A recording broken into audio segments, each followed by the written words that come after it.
Ka-express habang papalapit ang high-stakes matchup ng Los Angeles Lakers laban ng Houston Rockets, isang viral practice session ng Lakers ang biglang umikot sa social media. At sa gitna nito, isang malinaw na mensahe mula kay LeBron James, walang bibitaw, walang mahina. Lahat kailangang umangat. Sa loob ng training facility, hindi ito ordinaryong ensayo. Ayon sa mga ulat at team focus ngayong linggo, nakasentro ang Lakers sa dalawang critical na aspeto, rebounding at turnovers.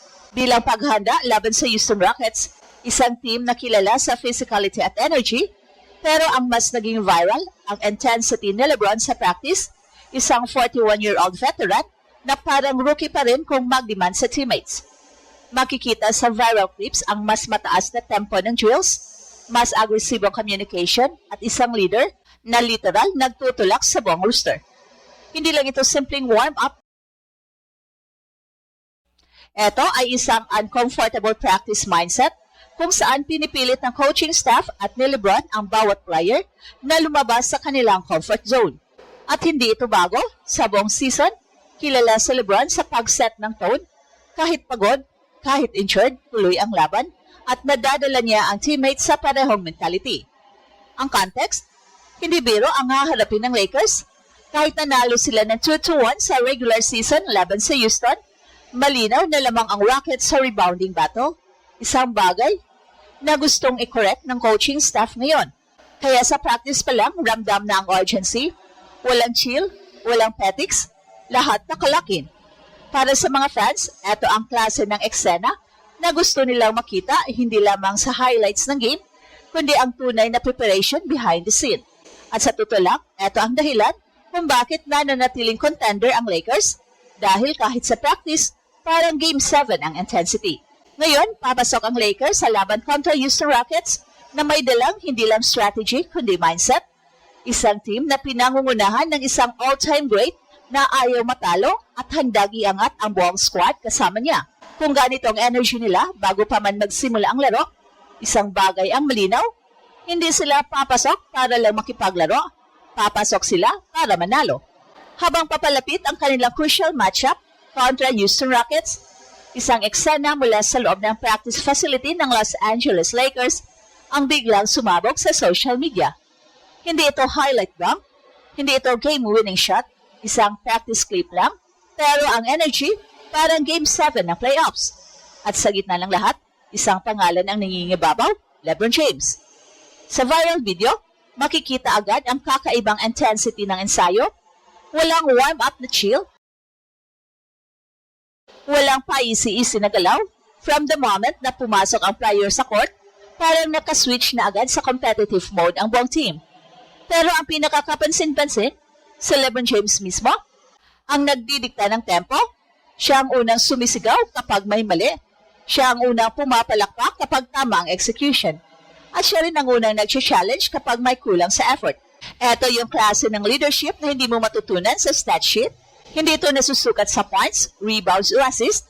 Ito yung leadership na nararamdaman sa bawat possession, lalo na sa practice. At sa isang clip, makikita siyang kinakausap ang isang teammate matapos ang missed defensive rotation. Hindi galit, pero diretso, walang paligoy-ligoy. Message is clear, hindi pwede yan sa laro. Sa isa pang sequence, pinabilis niya ang transition drills. Halos pinipilit ang mga kakampi na mag-react ng mas mabilis kaysa nakasanayan nila. At ang mas nakakagulat dito, ang edad ni LeBron, sa puntong ito ng kanyang career, marami na ang umaasa na siya ay mag-slow down na, maging more of supporting presence, pero ang ipinakita niya sa practice na ito ay kabaligtaran. Siya pa rin ang pinaka-demanding, siya pa rin ang may pinakamataas na standard, at higit sa lahat, siya pa rin ang pinaka-competitive sa loob ng court.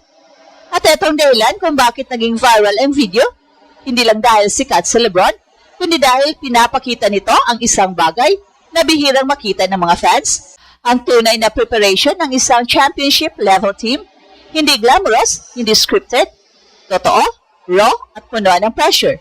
At sa Lakers, malinaw na ang pressure na yon ay nanggagaling mismo sa kanilang leader. At para sa mga batang players ng team, ito ay parehong blessing at challenge. Blessing dahil may mentor silang isa sa pinaka-dominant na players sa kasaysayan ng NBA. Challenge dahil hindi ka pwedeng mag-relax kahit isang segundo. Kapag kasama mo si LeBron sa practice, bawat galaw mo sinusukat, bawat decision mo may consequence, at bawat pagkakamali may kaakibat na correction. Sa ganitong environment, nabubuo ang tunay na identity ng isang team. Hindi sa game night nagsisimula ang panalo, nagsisimula ito sa mga ganitong klase ng practice, at kung ang basihan ay ang viral session na ito, isang bagay ang malinaw, ang Lakers ay hindi papasok sa laban kontra Houston na kulang sa paghahanda. Dahil kung si LeBron mismo ang nagsiset ng standard, hindi lang mataas ang expectation, ito ay halos imposible nang abutin, pero yun mismo ang punto.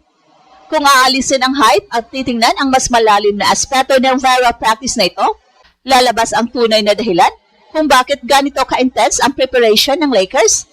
Hindi ito basta motivational moment, ito ay strategic response sa isang malinaw na problema, ang kanilang performance laban sa Houston Rockets.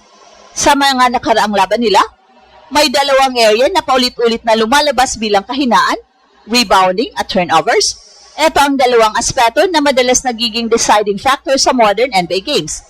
Lalo na kapag kalaban mo ay batang team na puno ng energy at athleticism tulad ng Houston Rockets.